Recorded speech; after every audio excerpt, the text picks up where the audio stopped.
Good morning students. Our today's topic is types of learning. यह है आपका unit 1 का चैप्टर 2 है, अधिगम के प्रकार। इस क्लास के बाद आप ये जान पाएंगे कि कौन कौन से विभिन्न अधिगम के प्रकार हो सकते हैं और कैसे वो लर्नर को इफेक्ट करते हैं, उनके क्या इम्प्लीकेशंस हो सकते हैं। इससे पहले कि हम आगे बढ़ें, आइए देखते हैं कि अधिगम या लर्निंग से हम क्या समझते हैं।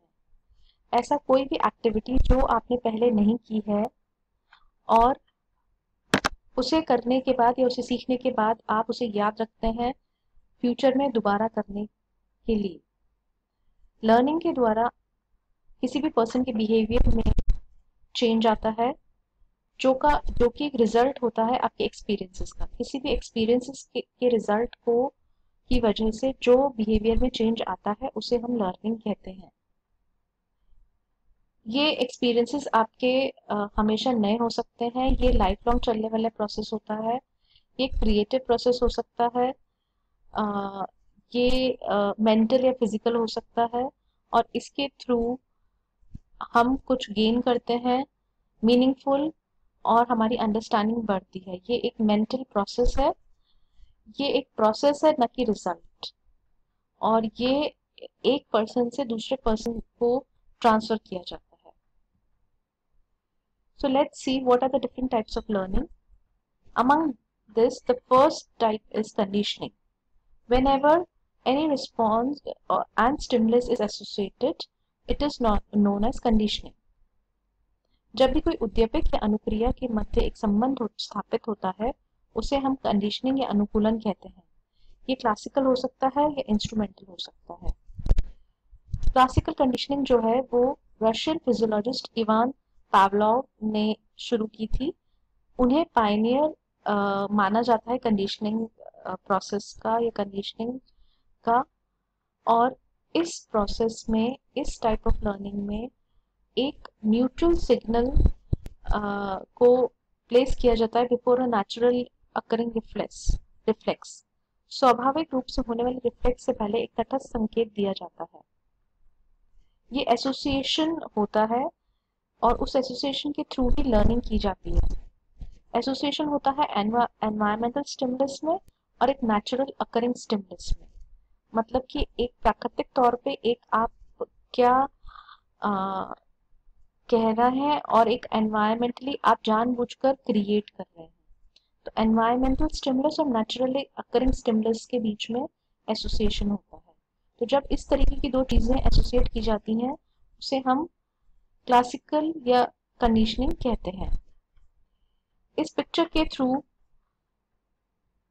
फिजियोलॉजिस्ट इवान ने इस एग्जाम्पल के थ्रू हमें समझाने की कोशिश की है कि इसमें 3 स्टेजेस हैं: कंडीशनिंग से पहले, कंडीशनिंग के दौरान और कंडीशनिंग के बाद। कंडीशनिंग से पहले इस एनिमल को खाने की स्मेल से उसकी भूख जागृत होती थी, ये उसका रिस्पॉन्स था। सिर्फ खाना उसके सामने से हटा दिया गया और सिर्फ बेल बजाई गई तो ये न्यूट्रल स्टिमुलस था जिसमें कि उसने कोई रिस्पॉन्स नहीं दिया। फिर उसकी कंडीशनिंग की गई कि खाना भी रखा गया और बेल भी बजाई गई और इसको बार बार रिपीट किया गया। ऐसा नहीं है कि एक बार करने से ऐसा हो गया। ये जो कंडीशनिंग का प्रोसेस है, ड्यूरिंग कंडीशनिंग का जो प्रोसेस होता है, इसको कई कई बार रिपीट किया गया और लगातार बार बार रिपीट करने के बाद में जो एनिमल है उसकी ये कंडीशनिंग हुई कि अगर उसके सामने खाना नहीं भी आता है तो बेल बजने से ऑटोमेटिकली उसका जो कंडीशन रिस्पॉन्स होगा कि the animal would be triggered for hunger. तो इसमें ये 3 प्रोसेस होती है: before conditioning, during conditioning and after conditioning. और ड्यूरिंग कंडीशनिंग के समय उसे कई बार रिपीट किया जाता है, तब जाकर उसके रिस्पॉन्स में चेंज आता है, उसके अनकंडीशनल रिस्पॉन्स में और कंडीशन रिस्पॉन्स में चेंज आता है। इसके प्रिंसिपल्स है क्लासिकल कंडीशनिंग के: अनकंडीशन स्टिमुलस, अनकंडीशन रिस्पॉन्स, जिसमें कि पहला पॉइंट का अर्थ है जिसमें कि प्रतिक्रिया को स्वचालित रूप से उत्तेजित किया जाता है।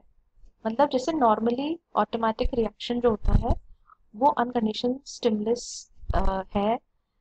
फॉर एग्जाम्पल, जो स्मेल है वो अनकंडीशनल स्टिमुलस है कि नॉर्मल वे में जब भी खाने की स्मेल आएगी तो हमें भूख लगेगी। अनकंडीशनल रिस्पॉन्स है भूख लगना, ठीक है। इसमें हमने कुछ भी अननेचुरल नहीं किया है। उसके बाद है कंडीशन स्टिमुलस, जिसमें कि जो बेल है वो ट्रिगर की तरह काम करती है और उसको जोड़ा जाता है खाने की खुशबू से, और इसे बार बार रिपीट किया जाता है, और बार बार रिपीट करने के बाद में उसका जो कंडीशन रिस्पॉन्स आता है वो सिर्फ घंटी बजने से ही उसे भूख लगने लगती है बिना खाने की खुशबू आए। तो ये इसका कंडीशन स्टिमुलस और कंडीशन रिस्पॉन्स हुआ। इसमें हम और कुछ और एग्जांपल्स भी देख सकते हैं। अगर हम लर्निंग की बात करते हैं या टीचिंग की बात करते हैं, क्योंकि हमारा पेपर है टीचिंग एंड लर्निंग का, तो कुछ टीचर्स जो हैं वो अच्छे मेथड और अच्छी व्यवहार से अपने शिक्षार्थियों पर अच्छा प्रभाव डाल सकती हैं। इससे क्या होता है कि जो शिक्षक की भूमिका होती है उससे शिक्षार्थी या विद्यार्थी, जो स्टूडेंट है या लर्नर है, वो बोरिंग सब्जेक्ट को भी इंटरेस्टिंग बना सकते हैं। सो इट ऑल डिपेंड्स कि हम किस तरीके से कंडीशनिंग करते हैं अननेचुरल वे में। जैसे कि ये बहुत आप लोगों का क्वेश्चन था कि आप कैसे इसे इम्प्लाई करेंगे टीचिंग एंड लर्निंग में। So the environment will be created.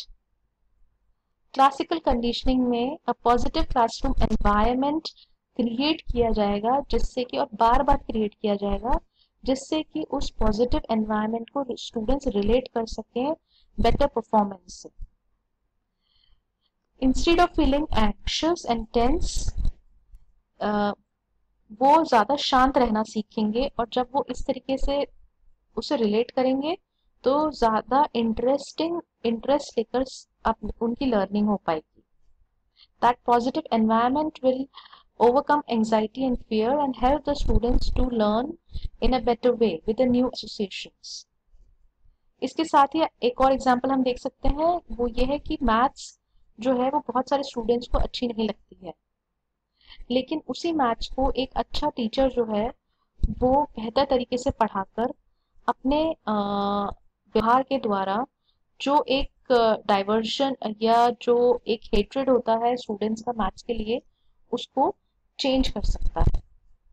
So in this type of conditioning the environment is created.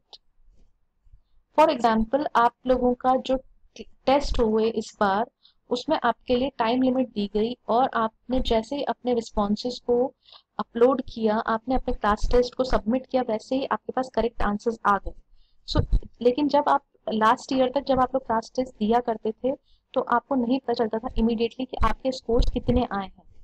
तो आप with over time you would be able to learn condition that in e-learning आपको immediately feedback मिल जाता है, इसलिए आप ज़्यादा interested होंगे उस तरीके के टेस्ट देने में, ना कि जो हम ट्रेडिशनल वे में लेते आ रहे हैं। सो नेक्स्ट इज इंस्ट्रूमेंट और ऑपरेंट कंडीशनिंग। इसमें कुछ रीइंफोर्समेंट्स होते हैं, नेगेटिव और पॉजिटिव। पॉजिटिव जो आप कुछ सकारात्मक हम बात कहते हैं, और नकारात्मक जिसमें हम कुछ अनडिजायरेबल को हम हटा देते हैं, जिससे कि आपके बिहेवियर में और लर्निंग पे इम्पैक्ट पड़े। क्लास में अगर आपने अच्छा परफॉर्म किया गया तो आपको प्रेज दिया गया, आपको अच्छे कॉम्प्लीमेंट्स मिले, तो वो आपको मोटिवेट करेगा कि आप और ज़्यादा अच्छा परफॉर्म करें। और इसी तरीके से अगर नेगेटिव रीइंफोर्समेंट का मतलब है कि अगर किसी स्टूडेंट ने अच्छा प्रदर्शन नहीं किया है और उसके सबके सामने मजाक बनाया गया है, तो वो उसे नहीं सीखेंगे या प्रेजेंटेशन देने में इंटरेस्टेड नहीं होंगे। इस पिक्चर के थ्रू भी आप लोग क्लासिकल कंडीशनिंग और ऑपरेंट कंडीशनिंग के बीच में अंतर समझ सकते हैं। इसके अलावा है मौखिक अधिगम या वर्बल लर्निंग, जिसमें कि मानसिक चित्रों, संकेतों, प्रतीकों के द्वारा सीखा जाता है। इसका एक पार्ट है सीरियल लर्निंग, जिसमें कि हम कोई भी ऐसा विषय जो कि क्रम में सीखते हैं, जैसे कि वस्तुओं की सूची, आइटम्स की सूची, अक्षर सीखना, मल्टीप्लिकेशन, अल्फाबेट सीखते हैं, वो सीरियल लर्निंग होती है। तो जब भी हम कोई mental picture, science, symbols, words देखते हैं तो वो वर्बल लर्निंग में आता है। इसके बाद एक और है, इसका पार्ट है verbal learning, paired associate learning, जिसमें कोई स्पेसिफिक वर्ड को एसोसिएट किया जाता है वर्बल रिस्पॉन्स को स्पेसिफिक स्टिमुलस के साथ में कनेक्ट किया जाता है। देयर मोटर लर्निंग, वो सारी एक्टिविटीज जिसमें कि मस्कुलर कोऑर्डिनेशंस होते हैं वो मोटर लर्निंग के अंतर्गत आएंगे। देन परसेप्चुअल लर्निंग, अवधारणात्मक अधिगम, वो सारे एक्सपीरियंसेस जो हमें प्रीवियस एक्सपीरियंस, वो सारे रिजल्ट्स जो हमें प्रीवियस एक्सपीरियंसेस की वजह से हुए हैं उनसे एक हमारी लर्निंग होती है। और अगर हम चाहते हैं कि किसी की हैबिट्स को चेंज करना तो सबसे पहले हमें उसके एनवायरनमेंट को चेंज करना होगा। Then attitude learning, it is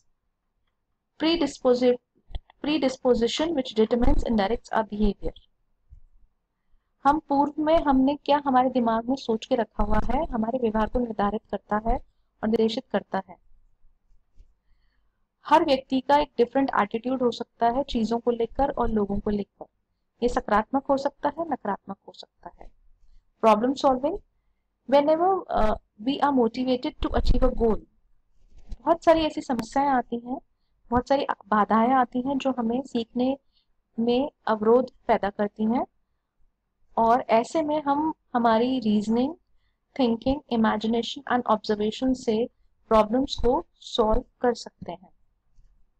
then relational learning, जिसमें कि हम बहुत सारे कनेक्शंस को, बहुत सारे एरियाज को जोड़ते हैं, कनेक्ट करते हैं, रिलेट करके सीखने की कोशिश करते हैं।